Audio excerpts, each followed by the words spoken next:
बिस्मिल्लाहिर्रहमानिर्रहीम अस्सलाम वालेकुम। ELC इंग्लिश लैंग्वेज कोर्स में खुश आमदीद। हमारा पार्ट्स ऑफ स्पीच का सेक्शन चल रहा है जिसमें आज हम पढ़ेंगे वर्ब को। वर्ब को उर्दू और अरबिक लैंग्वेज में फेल कहते हैं और यह हर लैंग्वेज में उमूमन रोल प्ले करता है। जुमले का सबसे अहम तरीन हिस्सा होता है, इसके बगैर जुमला अधूरा होता है। जी देखिए, it is part of sentence which describes action और स्टेट।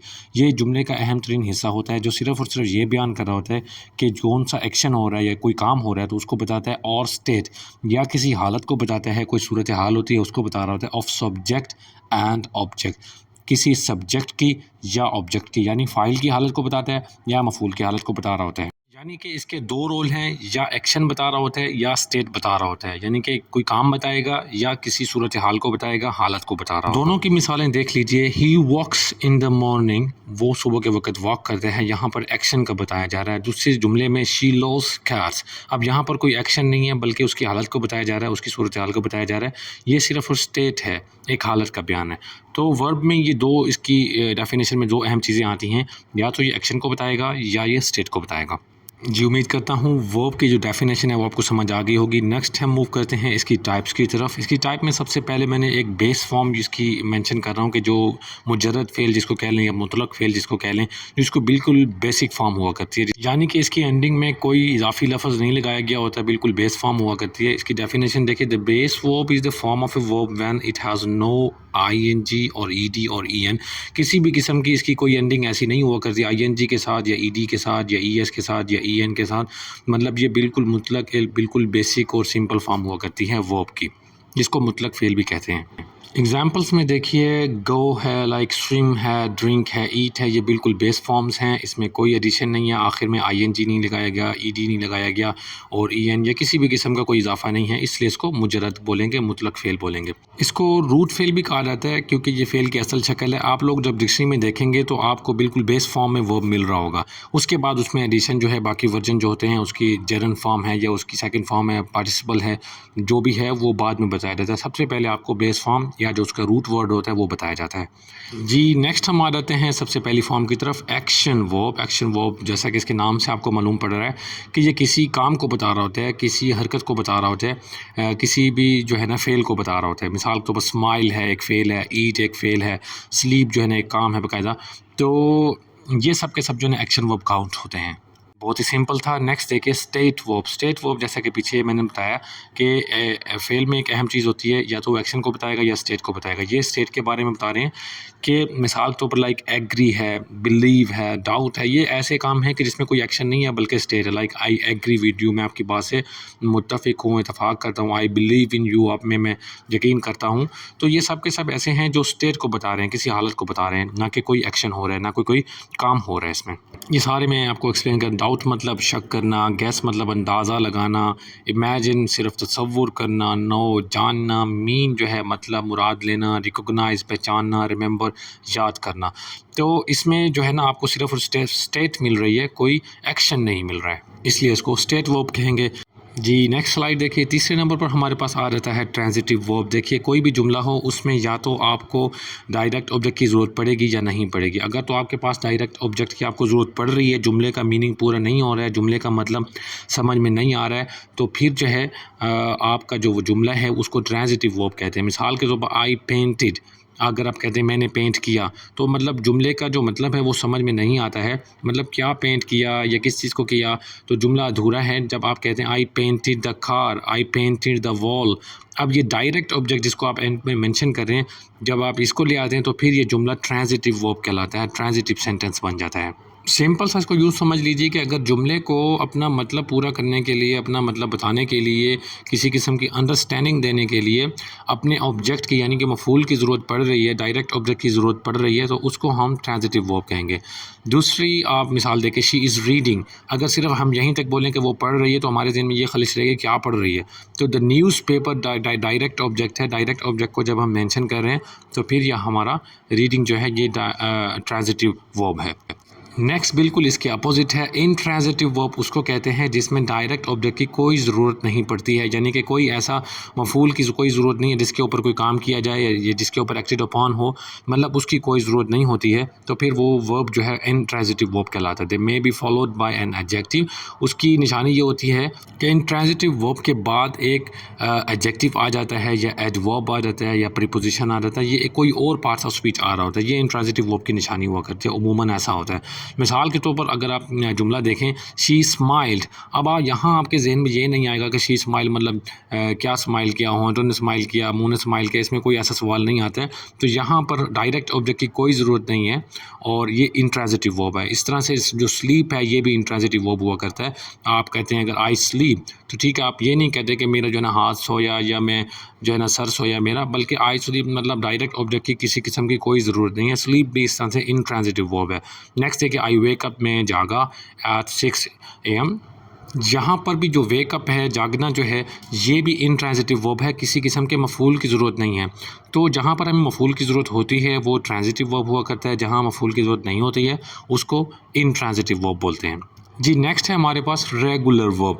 देखिए, हम जब फ़ेल के बाद टेंसेस पर जाते हैं, यानी कि ज़माने हाल के बारे में बात करते हैं, माजी के बारे में या मुज़ारे के बारे में बात करते हैं, तो वहाँ पर हम फ़ेल में कुछ चेंजेस लाते हैं, वर्ब की फॉर्म्स यूज़ करते हैं, फर्स्ट फॉर्म यूज़ करते हैं, सेकंड फॉर्म यूज़ करते हैं या उसकी थर्ड फॉर्म, और इसी तरह से जेरेंट फॉर्म यूज़ कर रहे होते हैं। तो ये जो फॉर्म्स हुआ करती हैं, अगर तो ये बेस फॉर्म से ही बन रही हैं, यानी कि बेस फॉर्म में थोड़ी सी तब्दीली के बाद ईडी लगाने के बाद या एंड में टी लगाने के बाद अगर वो बेस फॉर्म ही सेकंड या थर्ड फॉर्म बना रहा है, तो फिर उसको रेगुलर वर्ब कहा जाता है। इसकी डेफिनेशन ज़रा देखिए, it follows a common pattern of change of form. जो फॉर्म चेंज करने का जो कॉमन पैटर्न है, जो आम सा तरीका है, उसको ये फॉलो कर रहा होता है। उसमें क्या होता है, बाय एडिंग आईएनजी और ईडी और एस और ईएस, या एंडिंग पर जो है ना वर्ब की एंडिंग में हम आईएनजी लगाते हैं, ईडी लगाते हैं, एसईआईएस लगा रहे होते हैं किसी भी फॉर्म को जनरेट करने के लिए, किसी भी फॉर्म को बनाने के लिए, सेकंड या थर्ड फॉर्म को अपने टेंस के हिसाब से, तो वो रेगुलर वर्ब बन रहा होता है। मिसालें देखिए, वॉक की जो सेकंड और थर्ड फॉर्म आएगी वो वॉक्ड आएगी, जो कि बेस फॉर्म से बन रही है, इसमें कोई तब्दीली ख़ास नहीं है, सिर्फ ईडी के इजाफे के साथ बन गई। नेक्स्ट है कि स्माइल की भी जो बेस फॉर्म से ही बनेगी, स्माइल ईडी के इजाफे के साथ सेकंड और थर्ड फॉर्म ऑफ वर्ब हमने डेवलप की।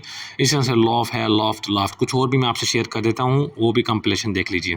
ये जो लिस्ट आपसे शेयर की है, ये सब के सब रेगुलर टाइप ऑफ वर्ब हैं, क्योंकि ये बेस फॉर्म से डेवलप होते हैं। लाइक ड्रीम है, इसकी सेकंड और थर्ड फॉर्म जो बनेगी वो ईडी के इजाफे के साथ, लाइक ड्रीम्ड के साथ बन जाएगी। इसी तरह से एग्जिस्ट है, एग्जिस्टेड, फोर्स को भी ईडी के इजाफे के साथ बनाया जा सकता है, जो कि बेस फॉर्म से ही सारे डेवलप होते हैं। जी, उम्मीद करता हूँ ये रेगुलर वर्ब आपको समझ आ गया होगा। नेक्स्ट हम मूव करते हैं इर्रेगुलर वर्ब की तरफ। इसके अंदर किसी भी किस्म के कोई कॉमन जो पैटर्न हुआ करते हैं, जो रूल्स हुआ करते हैं फॉर्म चेंज ऑफ फॉर्म के, इसको ये फॉलो नहीं करता है। लाइक आईएनजी या ईडी या एसईआईएस के साथ इसकी जो फॉर्म है वो नहीं बनती है, बल्कि बहुत ही मुख्तलिफ हुआ करती है। लाइक सिंग की जो सेकंड और थर्ड फॉर्म बनेगी वो सेंग और संग बनेगी, किसी किस्म का ईडी या आईएनजी यहाँ पर इस्तेमाल नहीं हुआ।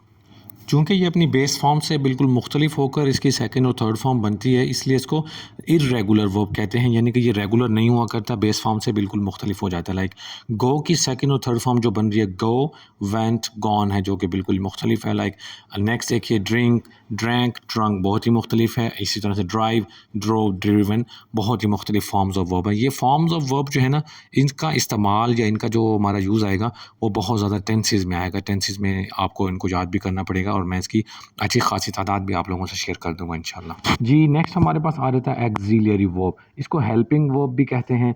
ये इसका डेफिनेशन देखिए, it extends the main verb. ये जो है मेन वर्ब के साथ इस्तेमाल होता है और उसमें थोड़ा सा एक इजाफा हुआ करता है, by adding is am are. क्या इजाफा करते हैं हम, इज एम आर का इजाफा करते हैं। किस लिए करते हैं, टू शो टाइम, वक़्त में उसको बताने के लिए करते हैं, या ज़माने के बताने के लिए हम इस हेल्पिंग वर्ब का इस्तेमाल करते हैं, एक्सिलियरी वर्ब का इस्तेमाल करते हैं, या पॉसिबिलिटी को, किसी मुमकिन सूरत हाल को बताना, तो भी हम एक्सिलियरी वर्ब का सहारा लेते हैं।